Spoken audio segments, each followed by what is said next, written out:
करीब रात के 9 बज रहे थे। अंधेरी रास्ते को चीरते हुए एक बस आगे की ओर बढ़ रही थी। बस के अंदर देखकर लग रहा था कि सिर्फ एक ही पैसेंजर बाकी है। अरे कंडक्टर, अभी कितने पैसेंजर बाकी हैं? जी उस्ताद, अब बस एक ही पैसेंजर बाकी है। और ये आखिरी पैसेंजर कहाँ पर उतरेगा? पता नहीं उस्ताद, रुकिए मैं उसी से पूछ कर आता हूँ। तभी कंडक्टर धीरे धीरे उस पैसेंजर की ओर बढ़ने लगता है।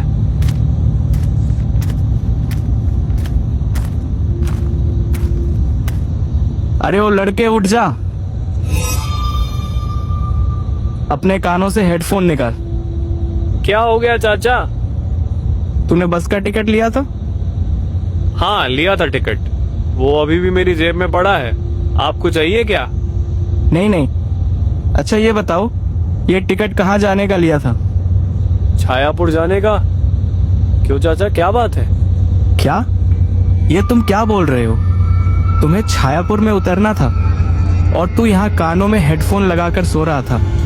ये गांव तो कब का 1 घंटे पहले ही निकल चुका है। क्या कह रहे हो चाचा? छायापुर गांव निकल चुका है? पैसेंजर तुरंत खड़ा हो जाता है और आसपास की खिड़कियों के बाहर देखने लगता है। ये क्या कर दिया चाचा? जब छायापुर आया था तो आपको बोलना चाहिए था ना। अरे हम बोले होंगे, तुम सुना ही नहीं होगा, तो हम क्या करें? और हेडफोन लगाकर सो जाओ। जब तुम यात्रा करने निकलते हो तो क्यों सो जाते हो? हम छायापुर से काफी दूर निकल आए हैं और अभी ये बस काली घाटी के घने जंगल में है। अब बोलो क्या करोगे? आगे की ओर जाओगे या यही काली घाटी में उतरोगे? अरे चाचा, आगे की ओर जाएंगे तो वहां से वापस आने के लिए मेरे पास पैसे नहीं है। एक काम कीजिए चाचा, बस को रुकवा दीजिए। मेरे पास साइकिल है, हम साइकिल से ही वापस छायापुर चले जाएंगे। ठीक है, अपना रिस्क लेकर उतरना, क्योंकि पिछले 10 सालों से मैंने कभी भी इस काली घाटी के जंगल में बस नहीं रोकी है। तो मेरी यही राय है कि इस जंगल में मत उतरो। अगले बस स्टेशन पर रुककर सुबह होते ही वहां से निकल जाना। वैसे भी तुम्हारे पास साइकिल भी है। अरे चाचा, अगर सिर्फ साइकिल होती तो मैं अगले बस स्टेशन पर उतर जाता, लेकिन मेरे पास किताबों और कॉपियों से भरी एक बोरी भी है। उसे साइकिल से खींचते खींचते मेरी हालत बहुत खराब हो जाएगी। ठीक है, तुम्हारी मर्जी, मैं बस रुकवा देता हूँ। फिर कंडक्टर ड्राइवर के पास जाने लगता है। अरे ड्राइवर साहब, बस रोक दीजिए।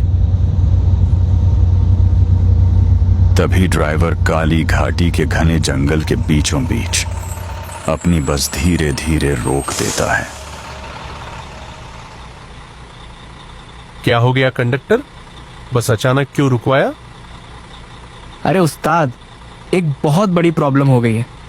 बस में जो एक पैसेंजर बैठा है उसे छायापुर में ही उतरना था, लेकिन वो पैसेंजर कानों में हेडफोन लगाए गहरी नींद में सो रहा था और वह पैसेंजर अभी जिद कर रहा है कि मुझे इसी काली घाट के जंगल में ही उतार दीजिए। ये तुम क्या कह रहे हो कंडक्टर? तुम्हें तो सबको एक एक करके पूछना चाहिए था ना। अगर इस पैसेंजर को इस काली घाटी में उतारने के बाद कुछ हो गया तो उसकी जिम्मेदारी कौन लेगा? तो अब हम क्या करें उस्ताद? इसमें गलती मेरी थोड़ी ना है। मैंने तो सबको चिल्लाकर कह दिया था कि छायापुर बस आ गया है। अगर वही कानों में हेडफोन लगाकर सो जाए तो इसमें मेरी गलती थोड़ी ना है। ठीक है, इन सब बातों का अभी कोई मतलब नहीं है।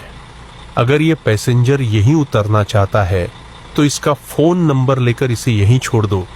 सुबह कॉल करके पूछ लेना कि घर पहुंचा या नहीं। ठीक है उस्ताद, ले लेता हूँ फोन नंबर। तो फिर कंडक्टर उस आखिरी पैसेंजर से उसका फोन नंबर ले लेता है और धीरे धीरे उसका सारा सामान बस से नीचे उतार देता है। पैसेंजर चुपचाप सामान संभालता रहता है। कुछ ही पलों बाद बस के दरवाजे बंद होते हैं और बस आगे की ओर बढ़ जाती है और वह पैसेंजर काली घाटी के जंगल में अकेला खड़ा रह जाता है।